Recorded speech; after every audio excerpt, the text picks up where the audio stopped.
Gurur Brahma, Gurur Vishnu, Gurur Devo Maheshwaraha, Guru Sakshat Param Brahma, Tasmai Shri Gurave Namaha, Tasmai Shri Gurave Namaha, Tasmai Shri Gurave Namaha. So here, where are we? We are coming to the point where it was told dispassion is of 6 types. And what is that? See, even dispassion they have broken into 6 categories. How it can be cultivated or how does it come about? Shreyanstu shad vidhastya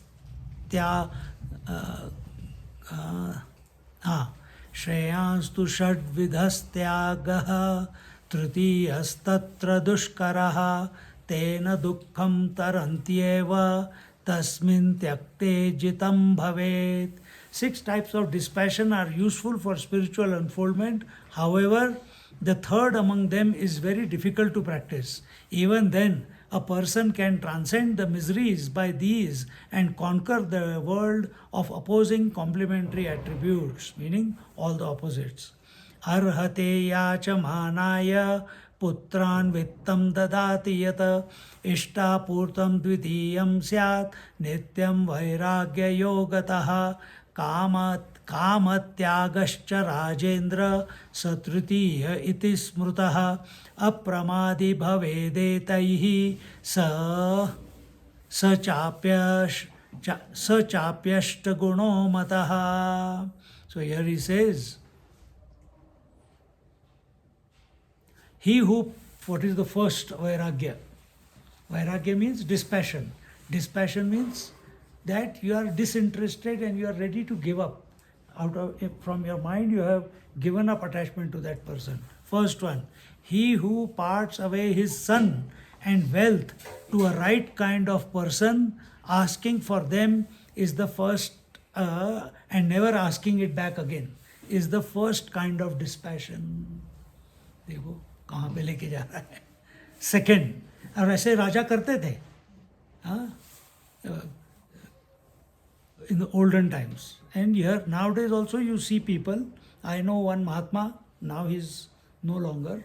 His name was Swami Ramananda, and he had 6 or 8 different ashrams in UP, and all the ashrams were providing free accommodation, free food, and the students could come. They can join the school for studying Sanskrit. That is what he was allowing them, and you can go into universities. Even now there are. I stayed in one of them for 6 months, and after and he was a great Vedanti. पढ़ाते, खुद भी पढ़ाते थे, लोगों को भी help करते थे, सारे स्टूडेंट्स को. And one day he realized that he knows everything, but he's still holding on to these 6 or 8 ashrams. And as long as he is holding on to them, he is that touch away from abidance. And one day, without telling anyone, whoever was running those ashrams, whom he had appointed, he called a lawyer, made a will, handed the whole ashram and its whatever the property was there to that each Mahatma who was running that ashram, and he called them. Now from today onwards, it's your responsibility. You do what you want. You don't do any, you want to sell it, you want whatever. I am going. And this was at 72 years age. And he left, and he kept walk. All he did was parivrajak. He will keep walking along the Gangaji. If someone gives him food, he will eat food. Otherwise, he'll keep walking, keep walking, keep walking. उसमें उनको संतुष्टि मिल गई. Second type, Ishtapurta, the charity, Ishta, the charity done in Shrauta Karma, and Purta is the charity done in Smarta Karma. So, Smarta Karma is those people our Sanatan Dharma is divided into two, Shrauta and Smarta. Smarta karma is where we accept Brahmachari, Grahastha, Vanaprastha and Sannyas. We accept Brahmana, Kshatriya, Vaishya, Shudra, and each one has a particular role to play. You all know that. If you don't know it, you study and find out from some other class that I have taken. And in Shrauta karma, the person who is Shraut means what? Listening. And Vedas have to be listened to. They don't have to be written or they don't have to be studied. You have to listen to Vedas. And when you are, for the sannyasis, it is the Shraut karma, or some people who do not believe, like in Punjabis also, in the Sikh religion, when they say, हम गुरमुख हो रहे हैं, सुना है कभी गुरमुख होना? गुरमुख होना मतलब, नहीं तो गुरमुख होने से पहले all the Sikhs, they are also Brahman, Kshatriya, Vaishya, Shudra. See? But once, because originally they were Hindus only. So I know my friend in Newcastle, Parminder, his uncles are all Brahmins, but his father was the eldest, so he was given to the Sikh, so he became Sikh, so his children are all Sikh. So when they become Gurmukh, they have to give up all attachment to any caste, creed, and then they are told that if you have to get your children married, you should not see any caste. You have to go beyond that. Similarly, Shraut karma also goes beyond Brahman, Kshatriya, Vaishya, Shudra. Within Sanatan Dharma, there only the word of the teacher is the final, and what you have listened is the final. And in this way, so here it is. And is the charity done in Smart Karma? So what is the Shraut Karma charity? It will be to teach the scriptures or whatever the teacher tells you to do. In Smarta Karma, I am a Brahmin, I have to do this, I have to do that. I am a Kshatriya, I have to rule this kingdom, I have to become a politician. I am a Vaishya, I have to do business. It is naturally inborn in them to behave in that manner. So these are the two types, and the charity has to be done, and your energies, your capabilities, your whatever you have produced in any one of them, in that smart karma as a Brahman, Kshatriya, Vaishya, Shudra, that has to be shared with the society, not only kept for yourself. The third type of dispassion, which is very difficult to practice, is that when on seeing the weaknesses and limitations of the objective world, and by pure mind, the renunciation of the worldly wealth, etc. happens. So this is when you realize or come to recognize, not realize, recognize the emptiness of this world. Nothing stays. Nothing is permanent in this world. Everything is continuously changing. See, this is what happened when I was 12-year-old. My dad, mom, they were struggling. Dad had they were on strike at that time. Mom, only one income, and we had to eat up everything. Or whatever was served on the food, sometimes it was only 2 meals or 1 meal a day. Because of the lack of funds. And at that time, 12-year-old, thinking, what is this life about? And that time it clicked. And I was thinking, when I grow up, I'm studying, I will finish my studies, then I'll also get a job, I will also start working, and if without my, if my company also goes on strike, then I will be also in the same situation. The parents will get me married, I will have my children, where will I bring food from? And it's hard work whole life. 12-year-old is thinking so much. And I think, and then I forgot about it. And then I went and got some Amar Chitra Kathas to study. And because holidays chal rahe the, so outside our house was a Parijat tree. And I sat on that scooter, and because we couldn't afford, someone had it, so he had binded it together. Laake pada, cut. 2 volumes I finished. Kitne sare pad liye. And this question was still lingering in my mind. Then what question that came under that Parijat tree was, what is the purpose of life then? Because I don't want to live a frustrated life like my father is living. At that time he was frustrated because no job, no money. And that anger used to come out on us. And what to do? And I was thinking, क्या होगा? यही है जीवन. पैदा हो, पढ़ाई करो, पढ़े हो, शादी करो, बच्चे पैदा करो, और फिर उसके बाद स्ट्रगल करो, और उसके बाद मर जाओ. There must be something more. And when I was studying those Amar Chitra Katha, suddenly some rishi was giving some instruction to some king, and answer came that moksha is the answer. उस दिन click हो गया. At that age, वो click हो गया. But after that I never thought about it too much. But it went so deep into my heart that my life is dedicated to moksha. What it is, I don't understand. Only this much, that it is God realization. And life took me in different areas, different parts of the world, different, whatever it had to go through. But it kept bringing me back again and again to the sadhana. Involuntarily. Because of that deep inner commitment to the truth, to God realization. See? So, in that, everything eventually dropped away without any second thought. A person attains freedom from pramad, inadvertence. Inadvertence means repeating the same mistake again and again. Inadvertence, by the practice of these, apramad is also of 8 types. कितना इन्होंने दिमाग के अंदर घुसे हैं, हाँ? सत्यम ध्यानम समाधानम चोद्यम वैराग्यम एव च अस्तेयो ब्रह्मचर्यम च तथा संग्रह एव च.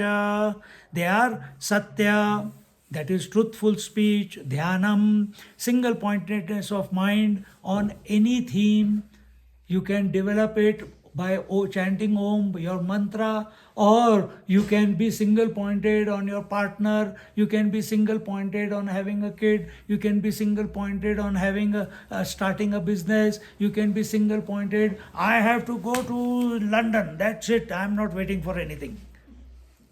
And boom, nothing can stop you then. That is single pointedness, where no distractions you allow to hijack you.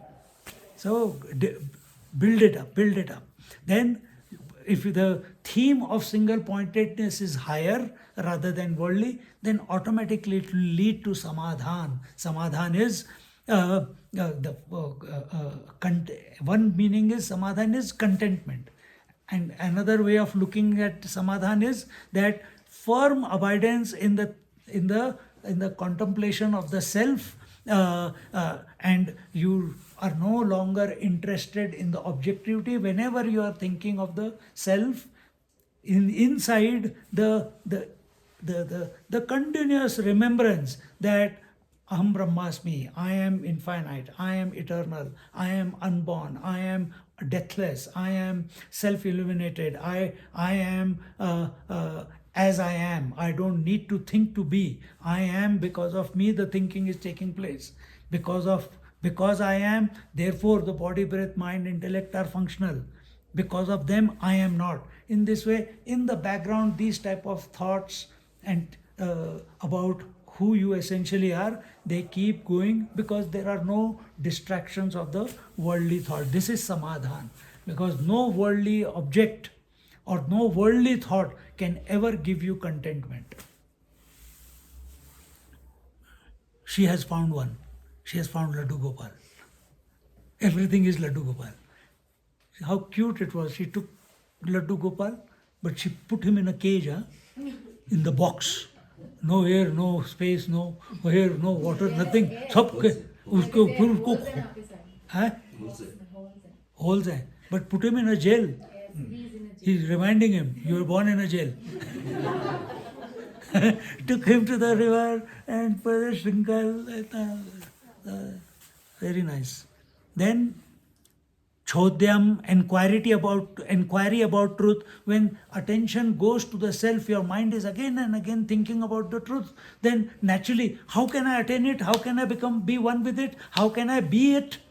This will, and that same thing you apply to the business. I want to start a business. I want to start a business. Then the idea of what business you want to start comes to you. Then questions automatically will come. How can I become successful at? What do I have to do? And you start creating a list, you start working on it, you start putting your attention on it, and you become successful. Because mind has become single pointed, you are able to sustain your attention on that business for a given period of time till it becomes successful. But where do you build that single pointed mind? You build it on some higher theme. And if it is meant to happen in your life, then it will happen. And in this way, that will lead. And as you inquire into the truth, inquiry means what is real and what is permanent and what is impermanent, what is constant and what is changing. Automatically, a deeper sense of dispassion settles in, and that is called vairagya. And then asteya, non-stealing, this you understand. And the second last is brahmacharya, absolute celibacy. Celibacy means what? Celibacy means living in moderation at the initial stage. Don't be an extremist. Do fast for one day and eat to it before and after the fast. Live a life of moderation. And as this life of moderation becomes your norm, then automatically, now the energy is within you. See, what does brahmacharya mean? Brahmacharati iti brahmacharya. The one who is walking the path of truth is brahmachari. See? So are we a person? And that does not mean that you can't be married. I know so many people who are walking that path. They are married, they have kids. There are so many saints who are having family, and they continue to pursue this path of truth. They're still living. So, because that pursuit of the truth alone is going to give you samadhan in life. Nothing else in this world is ever going to give you contentment. And the last one is aparigraha. Aparigraha is non-accumulation. So live a minimalist life. Does not mean you have to live like a beggar. You can have everything around you and yet be not attached to anything. That is aparigraha. And at a drop of a hat, you are ready to share that whatever you have, which is coming because of the flair that you have to produce, to share it with others. Lakshmi only comes when you share it with others. Continuing, evam doshadamasyotaha tan doshan parivarjayet doshatyage pramadasyat sachapyashta guno mataha. He says, in this manner the shortcomings of Dhamma, which were told, should be rejected completely. So this was all the 12 negative qualities, the 12 positive qualities, and among them these 6 qualities of dispassion. All these, when we cultivate within us, this is how the living at sensory level can be controlled. Having given them up, apramad happens. Apramad is non-accumulation happens. You live in the moment. You live with minimalism, whatever comes. And this apramad is, again, Bapre, this apramad is also of 8 types as indicated in the last verse. Satyatma bhavarajendra satye lokah pratisthitaha tanstu satyamukhana huhu satyehямritamahitam. O king, take refuge in the truth, because the whole world is existing in truth. Nothing is outside this truth. See? So if everything is existing in truth, then why should I think of truth? Then I'll think of table, then I'll think of my wife, then I'll think of my children, then I'll think of something or the other. It will lead to attachment. From the truth point of view, this message is given in the relativity. But when you attain or be the truth, from truth point of view, there is no relativity.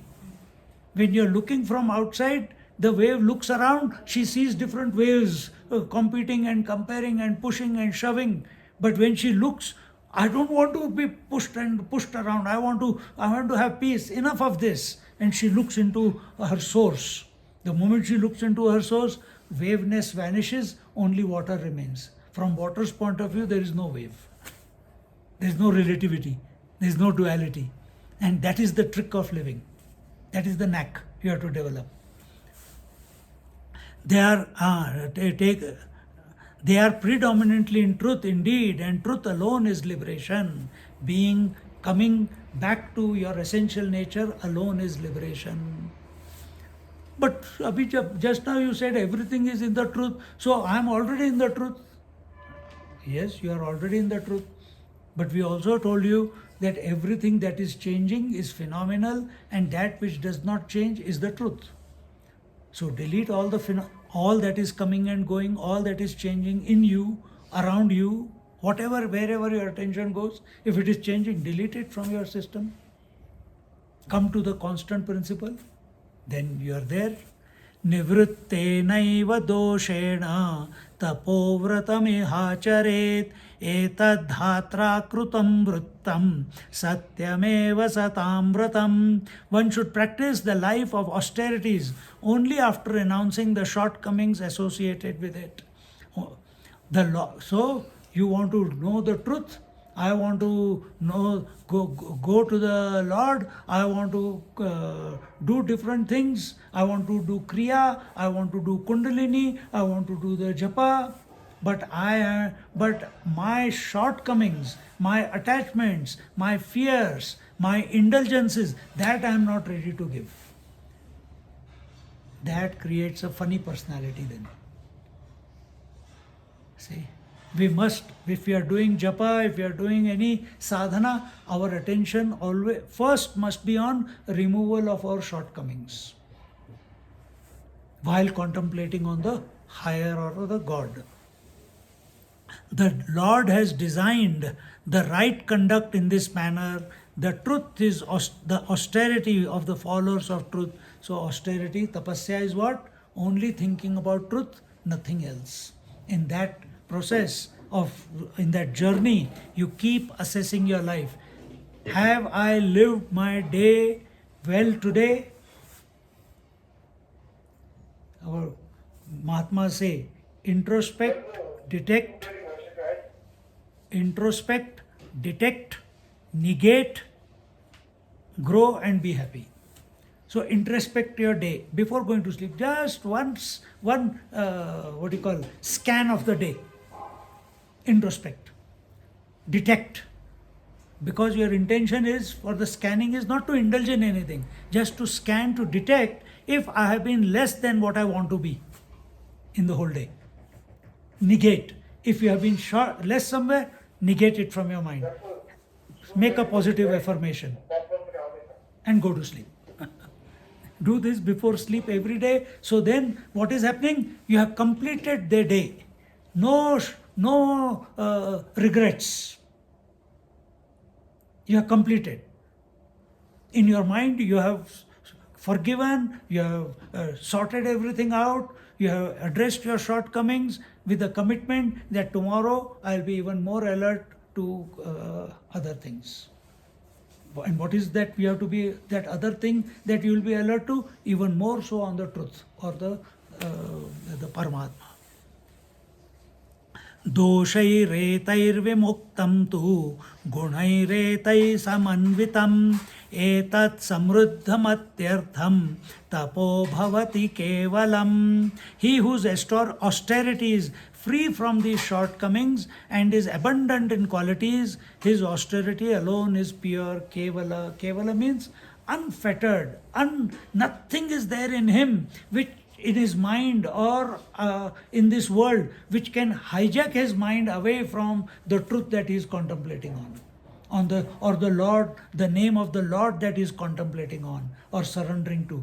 There is no disturbance, no hijacking, no, and all these things are the shortcomings that they are talking about. He has well prepared himself. Such a person, he is kevalam. Kevalam means he is single pointedly only thinking about that one which is his essential nature.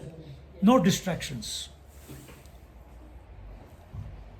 Yanmam pruchhasi Rajendra Sankshepa tadbravimite etat papaharam shuddham janma mrityu jarapaham. O king, what you asked me when summarized, what we have just talked about from the beginning of this chapter till here, summarized is immaculate.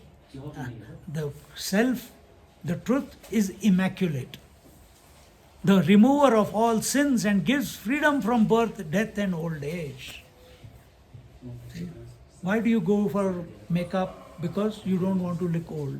Why do you go to gym? You want to keep your muscles all tight and I abhi jawan hu. Why do you do plastic surgery? Because you want to remain looking young.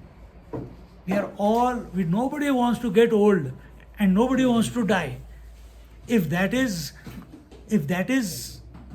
in general how we have been programmed, the way out is this.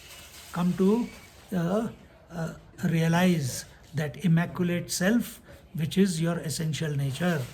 Indriyebhyascha panchabhyo manasashchaiva bharata atitanagatebyascha muktaschet sasukhi bhavet. O King Bharata, if any person is free from the impact of the senses, their five fields, mind and worries of the past and future, he shall certainly attain bliss in this life itself. And the first step is control your senses. Dhamma.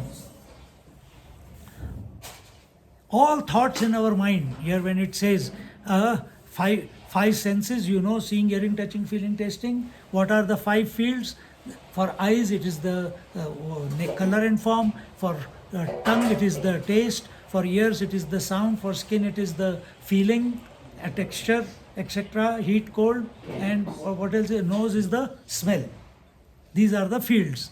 Then mind, what is mind made up of? Thoughts. From where do the thoughts come? I'm asking you. Where do the thoughts come from? Experiences.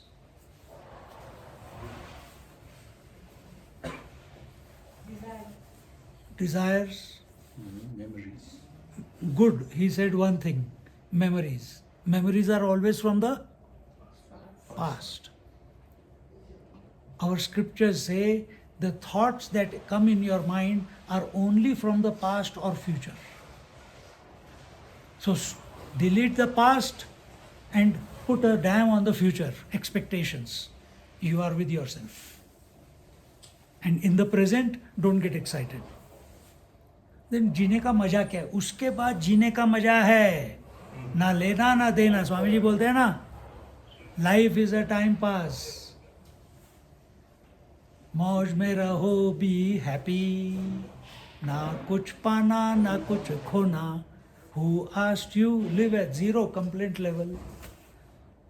मौज में रहो, be happy. Oye, new toy they have got now. They just got it. Walkie-talkie. So now we are telling you principle. Mind is a instrument which becomes functional by way of thoughts. Thoughts are coming only from the past and from the future. And if you are lost in the past or in the future, you can never realize. You are lost. That becomes the cause of future births again. So for wherever life has put you, as a sannyasi, as a grahastha, as a single, as a double, whatever that means, I don't know, as a professional, as whatever, as a seeker,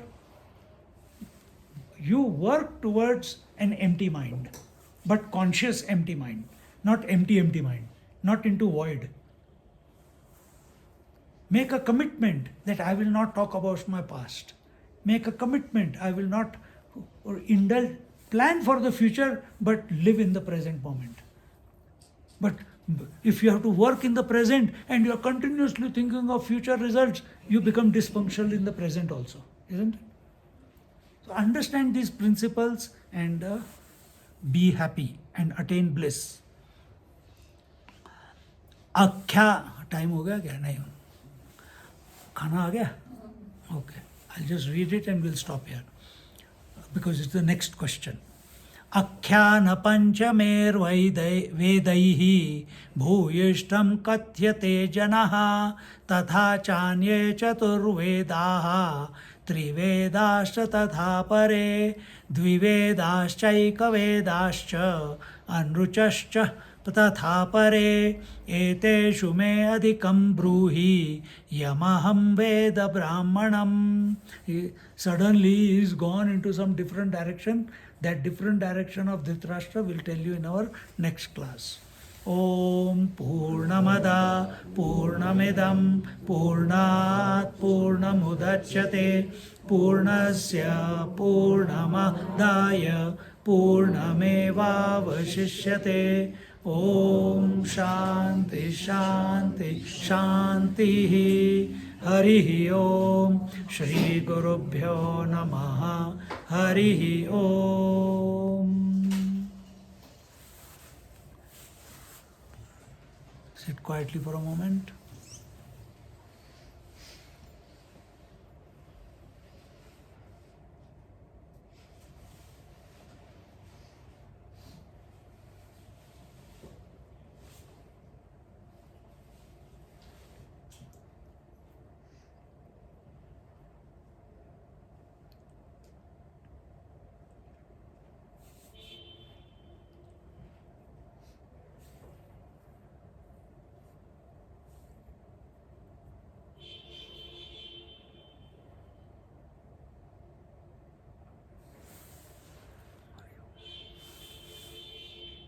Hari Om.